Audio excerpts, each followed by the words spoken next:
மக்களே, நான் உங்க ஜப்பார் பாய். நீங்க பார்த்துட்டு இருக்கிறது ஃபுட் ஏரியா தமிழ். இன்னைக்கு நான் என்ன செய்ய போறேன்னு பார்த்தீங்கன்னா, நம்மளுடைய வீட்டு கிச்சன்ல ஒரு ஆயில் இல்லாத ஒரு வெஜ் பிரியாணி மாதிரி செய்ய போறேன். அதை கொஞ்சம் குழச்சி செய்ய போறேன். ஏன் அப்படின்னா, நம்ம வெஜிடேரியன் நிறைய எடுத்துக்கிறதே இல்லை. எப்போ பார்த்தாலும் நான்வெஜ் எடுத்துக்கிறோம். இப்போ எனக்கும் பார்த்தீங்கன்னா கேஸ்ட்ரிக், ஜெலுசில் குடிக்கிறது, அது குடிக்கிறது. அதனால ஒரு நாளைக்கு ஒரு தடவையோ அல்லது 2 நாளைக்கு ஒரு தடவையோ லஞ்ச்லேயோ அல்லது பிரேக்ஃபாஸ்ட்டில் இதை சேர்த்துக்கிட்டா உடம்பு ரொம்ப நல்லா இருக்கும். இது நான் ரெகுலராகவே சாப்பிட்றது. சும்மா 1/4 கிலோ தான். இதுலேயே நம்ம ஒரு 2 பேர் நல்ல வயிறு ஃபுல்லாக சாப்பிட்லாம். ஒரு நார்மலாக சாப்பிட்ணுன்னா 3 பேர் சாப்பிட்லாம். இப்போ இதை சிம்பிளாக செய்ய ஆரம்பிச்சிடலாம். வெஜிடபிள்ஸில் பார்த்தீங்கன்னா பட்டாணி, காலிஃப்ளவர் சுடு தண்ணியில் ஊற வச்சுருக்கேன் கொஞ்சம், பீன்ஸ் கொஞ்சம், கேரட் கொஞ்சம், எல்லாமே ஒரு 100 கிராம் எடுத்து வச்சுருக்கேன். அப்புறம் பார்த்தீங்கன்னா வெங்காயம் ஒரு பெரிய வெங்காயம் பொடிசாக நறுக்கி வச்சுருக்கேன். தக்காளி ஒரு சின்ன தக்காளி, ஒரு 2 பச்சை மிளகாய், கொஞ்சோண்டு கொத்தமல்லி, பக்கத்தில் இஞ்சி பூண்டையும் வச்சுக்கிட்டேன். அரிசி ஒரு 1/4 கிலோ. நான் ஜீரக சம்பா எடுத்துருக்கிறேன். நம்ம பச்சரிசி பொன்னி அரிசியில் கூட இது செய்யலாம். இப்போ ஃபஸ்ட்டு இந்த 1/4 கிலோ அரிசியை ஒரு 2 தண்ணி வாஷ் பண்ணி ஊற்றிடலாம். ஊற்றிட்டு 3வது தண்ணி பிடிச்சி வச்சுருவோம்.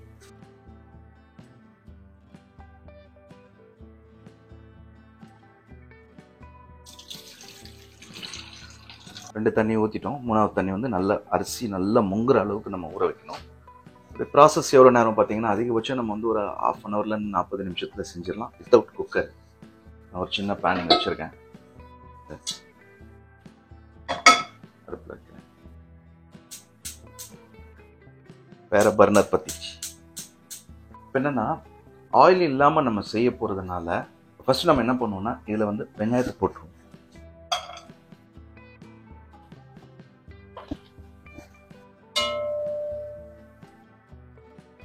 ஃப்ளேம் லோவாக வச்சுருக்கேன். இப்போ இந்த ஆனியன்லேயே நம்மளுக்கு தண்ணி இருக்கும். இது கொஞ்ச நேரம் கழித்து சத்தம் வரும், தண்ணி இல்லாமல் ட்ரை ஆகும். அப்போ நம்ம என்ன பண்ணலான்னா, ஒரு டேபிள் ஸ்பூனாக விட்டு நல்லா இதை சாஃப்ட் ஆக்கிக்கலாம். அதுக்கப்புறம் நம்ம எல்லா மசாலாவையும் போட்டுடலாம். பாருங்க, இப்போ ஆனியனோட ஸ்மெல் வருது. தண்ணி இல்லை, ஆனியனோட தண்ணியெலாம் வற்றி போச்சு. இப்போ இந்த நேரத்தில் கொஞ்சம் தண்ணி, சும்மா 1 ஸ்பூன் தான் ஊற்றினேன். இப்போ இந்த 1 ஸ்பூன்லேயே அப்படியே வதக்கலாம். மறுபடியும் ட்ரை ஆகும்போது மறுபடியும் 1 ஸ்பூன் ஊற்றலாம்.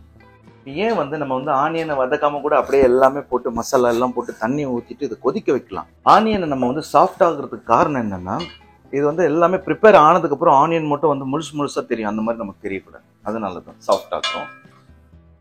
ட்ரை ஆச்சு. மறுபடியும் 1 ஸ்பூன் ஊற்றுறேன்.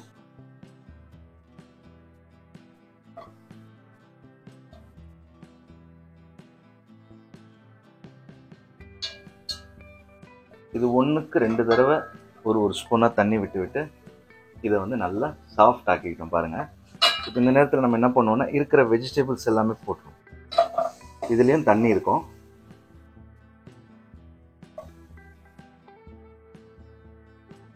பச்சை மிளகாவும் போட்டுடலாம் 2. பட்டாணி 50 கிராமு. மீதி எல்லாமே 100 gram. Carrot 100, beans 100, cauliflower 100. Cauliflower நான் இப்போ சேர்க்கல. வெஜிடபிள்ஸை வதக்குவோம்.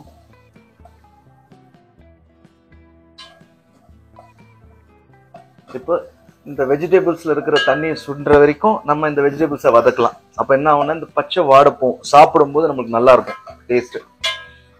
இந்த வெஜிடபிள்ஸோட ஸ்மெல் இல்லாமல்.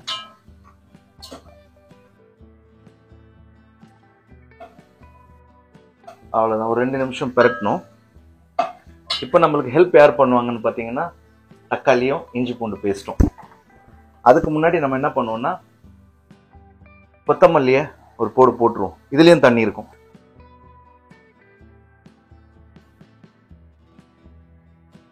கொத்தமல்லி இந்த மாதிரி வதக்கிறதுனால நல்ல ஒரு ஃப்ளேவர் வரும். இப்போ இஞ்சி பூண்டும் தக்காளியும் நம்மளுக்கு ஹெல்ப் பண்ண போகுதுன்னு ஏன் சொன்னேன் அப்படின்னா, இதில் ஈரப்பதம் இருக்கும். ஸோ அதனால ஒரு டேபிள் ஸ்பூனுக்கு இஞ்சி பூண்டு பேஸ்ட்டு சேர்த்துடலாம்.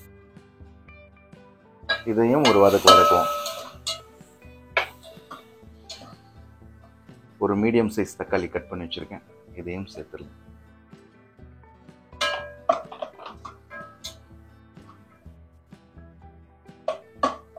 காலிஃப்ளவர் நான் ஏன் போடலைன்னு பார்த்தீங்கன்னா, ஆக்சுவலாக சுடு தண்ணியில் முக்கி வச்சிருக்கேன். இதில் பூச்சிங்க இருக்கும். இதை நம்ம எல்லா மசாலாவையும் போட்டுட்டு கடைசியில் போட்டு தண்ணியை ஊற்றுவோம். இப்போ போட்டோன்னா பீஸ் ஆகிடும். நம்மளுக்கு வந்து அந்த சாப்பாடு செஞ்சு முடிக்கும் போது நிற்கணும், கொஞ்சம் தெரியணும் காலிஃப்ளவர். அதனால் ஒரு கிண்ணத்தில் எடுத்து வச்சுட்டேன். இப்போ வந்து மசாலாஸ் ஐட்டம்ஸ் ஆட் பண்ண ஆரம்பிச்சிருவோம். மஞ்சள் தூள் ஒரு 1/4 டேபிள் ஸ்பூனுக்கு பாருங்க. மிளகாய் தூள் 1/4 டேபிள் ஸ்பூன், மல்லித்தூள் 1/4 டேபிள் ஸ்பூன், ஜீரகம் தூள் 1/4 டேபிள் ஸ்பூன், சால்ட் மட்டும் ஒரு 3/4 டேபிள் ஸ்பூனுக்கு போட்டுக்கலாம். ஏன்னா ரைஸுக்கும் தேவை சால்ட்டு. தண்ணியும் ஊற்றுவோம். அடுத்தது பார்த்தீங்கன்னா இது வந்து ஆப்ஷனல் தான். டேஸ்ட் வந்து எக்ஸ்ட்ராடினரியாக இருக்கும். என்னன்னு பார்த்தீங்கன்னா நம்ம தயார் பண்ண homemade Maggi masala. Homemade Maggi masala video நான் ஒன்று போட்டிருக்கேன். இந்த லிங்க்கும் நான் டிஸ்கிரிப்ஷனில் கொடுக்குறேன், பாருங்கள், அரைச்சி வச்சுக்கோங்க.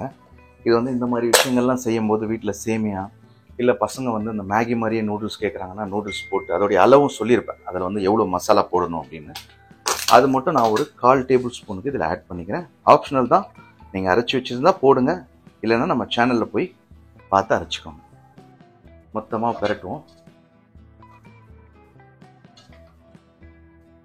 எப்படி தெரியுமாங்க இருக்குது ஃப்ளேவரு? இந்த ஃப்ளேவரே சாப்பிட்ணும் போல தோணும். நீங்கள் ட்ரை பண்ணி வேணால் பாருங்கள். இதில் எப்போ நான் செஞ்சாலும் கொஞ்சம் இந்த மேகி மசாலாவை நான் ஆட் பண்ணிப்பேன். நல்லாயிருக்கும். இதில் வந்து எல்லாமே கலந்துருக்கும். மிளகு ஒரு 24 மசாலா கலந்தது தான் அந்த மேகி மசாலா. அதே டேஸ்ட்டில் வரும். நீங்கள் அந்த நூடுல்ஸ் போட்டு செஞ்சு கொடுத்தீங்கன்னா பசங்க சந்தோஷமாயிடுவாங்க. நம்ம ரெஸ்டாரண்ட்லேயும் இந்த மாதிரி பாக்ஸில் சேல் பண்ணுறோம். 10 திரமோ 12 திரமோ இதுன்னு நினைக்கிறேன். இப்போ கேஷ் கவுண்டரில் கேட்டாலே கொடுப்பாங்க, துபாய் ரெஸ்டாரண்ட்டில். இப்போ வந்து நம்ம தண்ணி ஆட் பண்ணிடலாம். தண்ணி வந்து எவ்வளோன்னு பார்த்தீங்கன்னா 1/4 கிலோ ரைஸு 3/4 லிட்டர் தண்ணி, 1:3. நீங்கள் 1 கப் ரைஸில் செய்கிறீங்க அப்படின்னா 3 கப் தண்ணி. சரிங்களா? நல்லா ஒரு மிக்ஸ் கொடுத்துட்டு வச்சிருக்கிற காலிஃப்ளவர் ஒரு 100 கிராம் அதையும் சேர்த்துட்டேன்.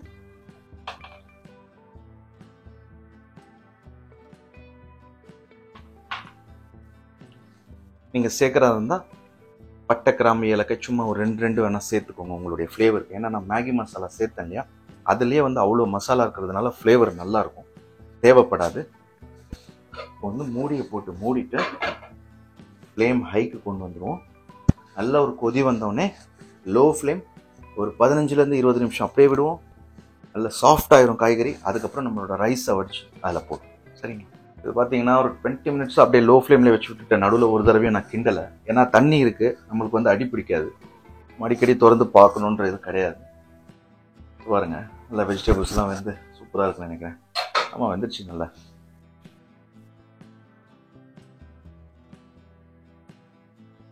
கேரட்டு, பட்டாணி எல்லாமே வந்துருச்சு. இந்த நேரத்தில் நம்ம என்ன பண்ணணும்னா உப்பு இப்போ செக் பண்ணக்கூடாது. அரிசியை நல்லா வடிச்சிட்டு போட்டுட்டு அப்புறம் செக் பண்ணணும். ஏன்னா அரிசின்றது ஒரு கண்டென்ட், அது உள்ளே போகும்போது நம்ம இப்போ செக் பண்ண உப்பு கரெக்டாக இருக்கும். அரிசி போனதுக்கப்புறம் உப்பு கம்மியாகிடும். ஸோ அதனால் எப்போவுமே இந்த பிரியாணின்னு இல்லை, எந்த பிரியாணி செஞ்சாலும் எந்த ஒரு உணவு செஞ்சாலும் நீங்கள் மசாலாவை டேஸ்ட் பண்ணக்கூடாது. இப்போ சிக்கன் தொக்கு, சிக்கன் கிரேவி ஏதாவது செஞ்சாலும் சிக்கனை போட்டுட்டு மிக்ஸ் பண்ணிட்டு அப்புறம் தான் நீங்கள் டேஸ்ட் பண்ணணும். சரிங்களா? தண்ணியை ஊற்றிடுவோம்.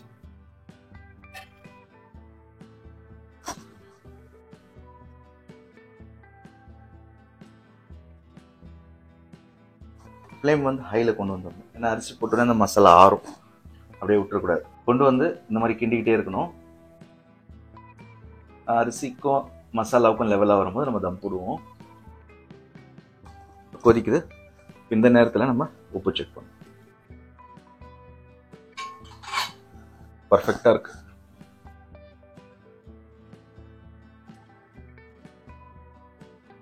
எப்படி இருக்கணும்னு பார்த்தீங்கன்னா உப்பு ரொம்ப உப்பு கறிக்கூடாது, கம்மியாக வரக்கூடாது. நார்மலாக உப்பு தெரியணும் வாய்க்கு. அப்போ தான் அந்த ரைஸ் எல்லாம் போயிட்டு அதில் தம்மாய் நம்ம சாப்பிடும்போது கரெக்டாக இருக்கும். என்னதான் நம்ம வந்து டயட்டில் சாப்பிட்டாலும் அந்த டேஸ்ட் ரொம்ப முக்கியம் இல்லையா?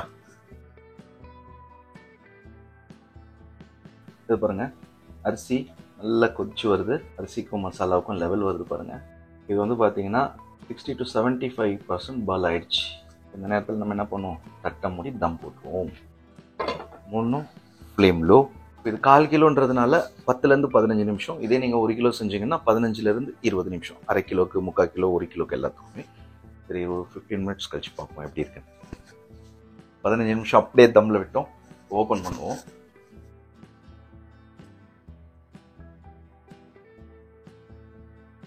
அது பாருங்க, வந்து அடுப்பை அணைச்சிட்டு பிளேட்டில் சர்வ் பண்ணும். எப்படின்னா நம்ம இதில் வந்து வெஜிடபிள்ஸ்லாம் போட்டு செய்கிறதுனால, உடம்புக்கு ஆரோக்கியத்துக்காக செய்கிறதுனால நம்ம வந்து 1:3 தண்ணி ஊற்றணும். ஏன்னா கொஞ்சம் ரைஸ் சாஃப்டாக வரட்டும், சாப்பிட்றதுக்கு நல்லா இருக்கும். பாருங்க, அடி பிடிச்சிருக்கா இல்லை, ரைஸ் எப்படி உதிரியா இருக்கு. உதிரி மீன்ஸ் இது வந்து சாஃப்டா தான் இருக்குது. பாருங்க, கரண்டியில கொஞ்சம் ஒட்டுது பாருங்க, தொண்டையில மாட்டாது. அவ்வளவுதான். இப்போ நான் இது வந்து ஒரு பிளேட் எடுத்துட்டேன், ஒரு பிளேட் ஃபுல்லா எடுத்திருக்கேன், இன்னொரு பிளேட்டும் ஃபுல்லா வரும்.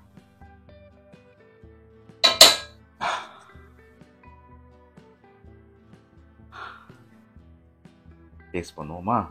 இது கூட புதினா சட்னி வச்சுக்கோங்க, இன்னும் அருமையா இருக்கும்.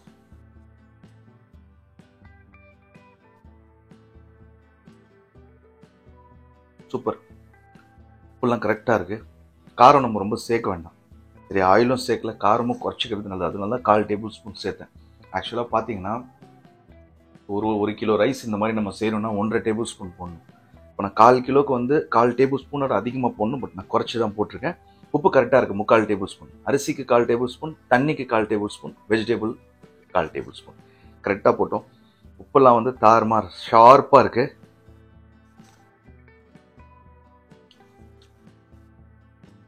கொஞ்சம் நான் செய்கிறதுல எக்ஸ்ட்ரா நிறையா இருக்கும் ஃப்ளேவர். ஏன்னா அந்த ஹோம்மேட் மேகி மசாலா கலந்ததுனால. அதெல்லாமலும் செஞ்சுருக்கேன், நல்லா இருக்கும், சூப்பராக இருக்கும். பட் எக்ஸ்ட்ரா நிறையா ஃப்ளேவர் வரும். சரிங்களா? ஓகே, இது இன்னொரு பிளேட்லையும் கழட்டிக்கலாம்.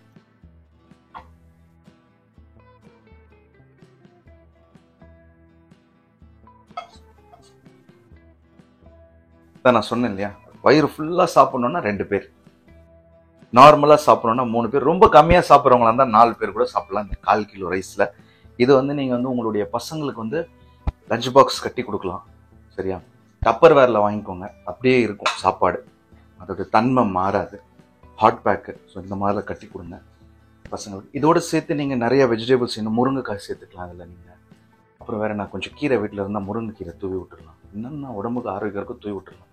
சும்மா கொஞ்சம் பச்சை பருப்பு இருக்கு இல்லையா, அதை கொஞ்சம் போட்டு விட்டுடலாம். ஸோ இதெல்லாமே வந்து மிக்ஸ் பண்ணி எந்த பசங்க வந்து நாங்கள் அதை சாப்பிடல இதை சாப்பிடலனாலும் அவங்களுக்கு கொடுக்கலாம். பெரியவங்க நம்மளே சாப்பிடலாம். ஏன்னா கொலஸ்ட்ரால் அது இதுன்னு சொல்லிட்டு இங்கேயே போயிட்டுருக்கோம். நானும் வந்து பார்த்தீங்கன்னா சின்ன வயசுலேருந்து நான்வெஜ் சாப்பிட்டு சாப்பிட்டு சாப்பிட்டு சாப்பிட்டு சாப்பிட்டு சலிச்சு போயிடுச்சு. இப்போ எப்போ பார்த்தாலும் என்ன ஆகும்னா, இந்த ஏப்பம் வந்தாலே வந்து அந்த நெஞ்சு எறிகிற மாதிரி டாக்டர்கிட்ட போய் கன்சல்ட் பண்ணிவிட்டு, ஸோ அதுக்கு அவங்க கொடுக்குற மாத்திரையை சாப்பிட்டு. ஸோ இதுதான். ஸோ நீங்களும் ட்ரை பண்ணிவிட்டு இதோடைய டேஸ்ட்டு, இதோடைய அனுபவம், நான் செஞ்ச ஒரு எக்ஸ்பீரியன்ஸ், இதெல்லாம் வந்து எப்படி இருந்ததுன்னு சொல்லிட்டு கமெண்ட் பண்ணுங்கள். மறுபடியும் அடுத்த வீடியோவில் சந்திக்கிறேன்.